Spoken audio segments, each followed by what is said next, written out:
கிறிஸ்துவுக்குள் பிரியமானவர்களே, கர்த்தரும் இரட்சகருமாய் இயேசு கிறிஸ்துவின் ஈடினேற்ற நாமத்தினாலே உங்கள் யாவருக்கும் என் அன்பின் வாழ்த்துக்களை தெரிவித்துக் கொள்கிறேன். தேவன் அருளிய அப்பம் பிரேயர் மினிஸ்ட்ரி சேனல் மூலியமாக உங்களோடு சந்திப்பதில் மிகுந்த மகிழ்ச்சி அடைகிறேன். தினம்தோறும் புதிய நாளுக்காக பரிசுத்த வேதாந்திலிருந்து ஒரு வாக்கு தத்தங்களை தேவன் நாம மகிமை கண்டு நாம் தியானித்து புதிய நாளுக்காக நாம் ஜெபிக்கிறோம். இந்த நாளிலும் தேவன் நமக்கு தருகிற வார்த்தை எபிரேயர் 10ஆம் அதிகாரம் 36ஆம் வசனம்.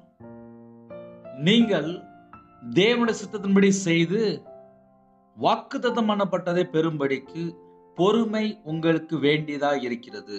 ஹல்லேலூயா. கிறிஸ்துவுக்குள் பிரியமானவர்களே, கர்த்தருடைய பிள்ளைகள் தான் இணைந்திருக்கிறீங்க. நம்ம வாழ்க்கையிலே தேவ சித்தம் இருக்கும்போது ஆசீர்வாதம். தேவ சித்தம் என்ன அப்படின்னா, ஒருவரும் கெட்டு போக கூடாதான், எல்லாரும் மனம் திரும்ப வேண்டும். அது தேவ சித்தம்.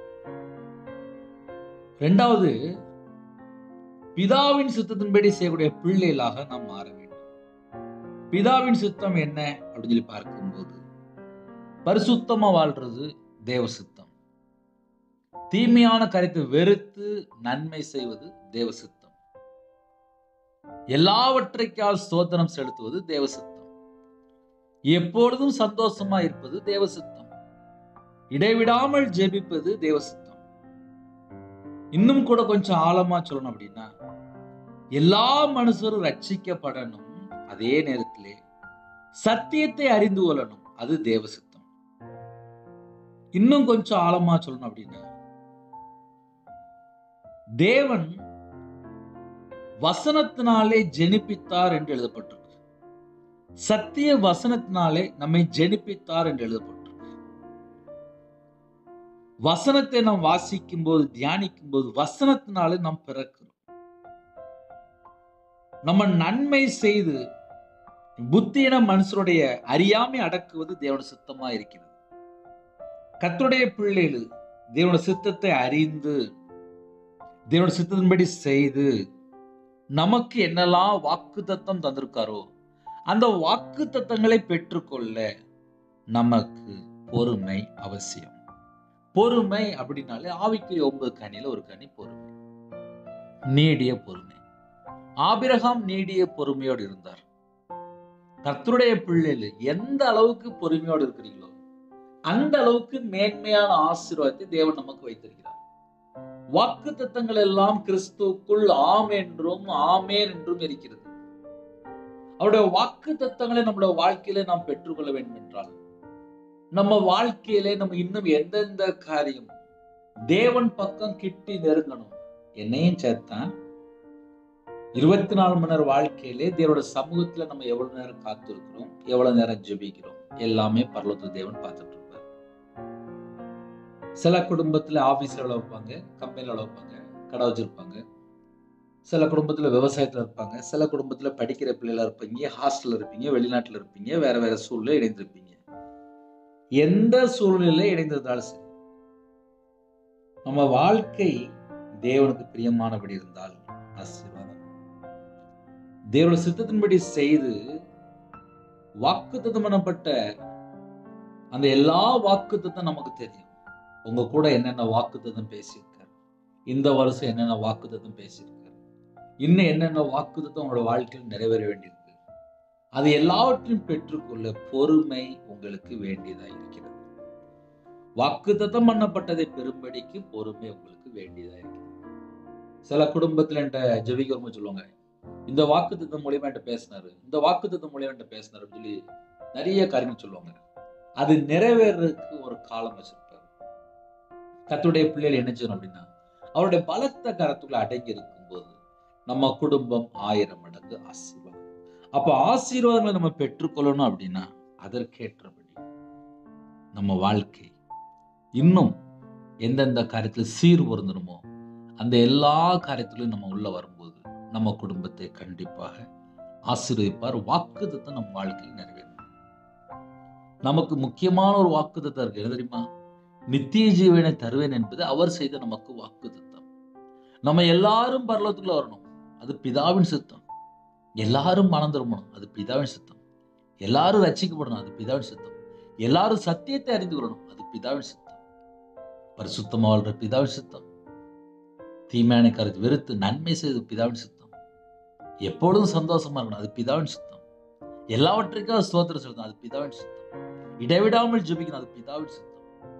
அப்ப நம்ம வாழ்க்கையிலே பிரதர், என் வாழ்க்கையில ஏமாத்திட்டாங்க, நான் மோசம் போயிட்டேன், நான் மனுஷனை நம்பி ஏமாந்துட்டேன், எனக்கு கோபமா வருது, எனக்கு எரிச்சலா வருது, எனக்கு பல காரியங்கள் உள்ள தோணுது.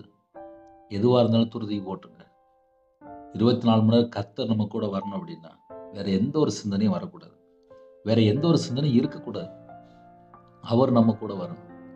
அப்ப அதுக்கு தகுந்த மாதிரி நம்ம வாழ்க்கையில எல்லாவற்றையும் அவருடைய சமூகத்திலே அர்ப்பணித்து கேட்போம். அப்பா, என் கூட நீங்க வாங்க, என் குடும்பத்தை ஆசிடுங்க, என் வாழ்க்கையை ஆசிடுங்க, என்னுடைய கையின் கீழில் ஆசிடுங்க, 24 மணி நேரம் என் கூட நீங்க வாங்கப்பா.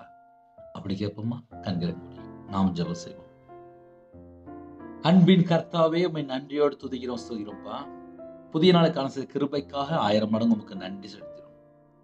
உங்க கிருபையினால நிரப்புங்கப்பா. உம்முடைய பாதபடியில் நாங்க வந்து நிற்கிறோம், உம்முடைய ஜீவனுக்குள்ள அர்ப்பணிக்கிறோம். பிதா, குமாரன், பரிசுத்த நாமத்தினாலே ஒவ்வொரு குடும்பம் முத்திரை போடப்படட்டும். எந்தெந்த குடும்பத்துல தங்களை தாழ்த்தினாலோ அவங்களோட அப்பத்தின் தண்ணீரை ஆசிரிங்க, அவங்களோட கையின் கீழில் ஆசிரிங்க, அவங்களோட சிரசின் மேல ஆசிரியத்தை வைங்க, அவங்களுடைய சகல விதமான வாசல் திறந்து உங்க பிள்ளைகளை ஆசிரிங்க. எந்தெந்த குடும்பத்துல எந்த நாட்டுக்குள்ள இருக்கிறாங்களோ அவங்களோட எல்லா தேவைகள் எல்லாம் கத்து சந்திக்கணும். கர்த்தருக்கு பிரியமான அப்படி எங்க வாழ்க்கை இருக்கணும்ப்பா. எங்க வாழ்க்கையில கர்த்தரை விட்டு தள்ளி போற என்னென்ன காரியம் இருக்கோ அதை எல்லாவற்றையும் நீக்கி தேவனுடைய சித்தத்தின்படி செய்து வாக்குத்தத்தம் பண்ணப்பட்டதை பெரும்படிக்கு பொறுமையோடு காத்திருக்க எங்களுக்கு கிருபை தாங்க. இந்த நாளிலும் ஜெப அபிஷேகம் தாங்க, தியானிக்கிற அபிஷேகம் தாங்க, துதிக்கிற அபிஷேகம் தாங்க. உம்முடைய வல்லமையினால் நிரப்புங்க, உம்முடைய பிரசன்னால் மூடுங்க ராஜா. யாரெல்லாம் ஜெபிக்கிறோம் புது எண்ணெயால் அபிஷேகம் பண்ண விடட்டும். ஆவிக்குரிய 9 கனிகளினாலும் ஆவிக்குரிய 9 வரனால் நிரப்புங்க. சிறுபிள்ளை முதல் கொண்டு முதியோரை எல்லாரையும் கத்த தொடுங்க. அவனுடைய கையின் கீழ் ஆசிரியங்க, அவனுடைய அப்பத்தின் தண்ணீர் ஆசிரியங்க, அவனுடைய சிரசின் மேல் ஆசிரியங்க. பலகணிகளை திறந்து பண்டசாலை திறந்து கத்தர் ஒவ்வொரு குடும்பத்தையும் ஆசிரியங்க. உங்களுடைய ரத்த கோட்டைகளை வேல் அடைத்து மூடி மறைத்து எல்லா குடும்பத்தையும் கத்தர் பாதுகாத்துங்க. இந்த நாளிலும் தேவ சித்தத்துக்குள்ள எங்களை அர்ப்பணிங்க, கத்தர் கூப்பிடுத்துங்க. சிறுபிள்ளை முதல் கொண்டு முதியோரை எல்லாரையும் கத்தர் ஆசிரியங்க. பகலிலே மேக ஸ்தம்பமாவும் இரவுல அக்னி ஸ்தம்பமும் கத்தரையும் கூட வருகிற கிருபைக்காக 1000 மடங்கு உமக்கு நன்றி செலுத்துறோம். கர்த்தர் கூப்பிடுது ஒவ்வொரு குடும்பத்தையும் பேர் பேராக ஆசிரியங்க. உங்க நாம மையப்படுத்தும். துதி கன மகிமை எல்லாம் ஒருவருக்கே செலுத்துறோம். இயேசு கிறிஸ்துவின் பிதாவே, ஆமென். தேவனுக்கே மகிமை உண்டாவதாக. கர்த்தர் தாமே உங்களையும் உங்கள் குடும்பத்தையும் சகல காரியத்திலும் சம்பூர்ணமா திருப்தியாக கர்த்தர் கூட அபரிதமாக ஆசீர்வதிப்பாராக. ஆமென். கர்த்தராகிய இயேசு கிறிஸ்துவின் கிருபையும் பிதாவாகிய அன்பும் பரிசுத்தமான ஐக்கியமும் இப்பொழுதும் எப்பொழுதும் சதா காலங்களிலும் நம்மளோடு கொடுப்பதாக. ஆமென். கிறிஸ்துவில் பிரியமானவர்களே, எங்களுடைய ஊழியக்காரத்துடன் ஜெபித்து கொள்ளுங்கள். 9363064182 நம்பர் கொண்டால் நாங்கள் உங்களுக்காக குடும்பத்தை ஜெபிப்போம். நீங்களும் என்னுடைய ஊழியக்காரத்துடன் ஜெபிங்கள். கர்த்தர் உங்களையும் உங்கள் குடும்பத்தையும் உங்களுடைய வம்சத்தையும் தலைமுறை தலைமுறை சம்பூர்ணமாக திருப்தியாக கர்த்தர் கொடுத்து அபரிதமாக ஆசீர்வதிப்பாராக. ஆமென். God bless you.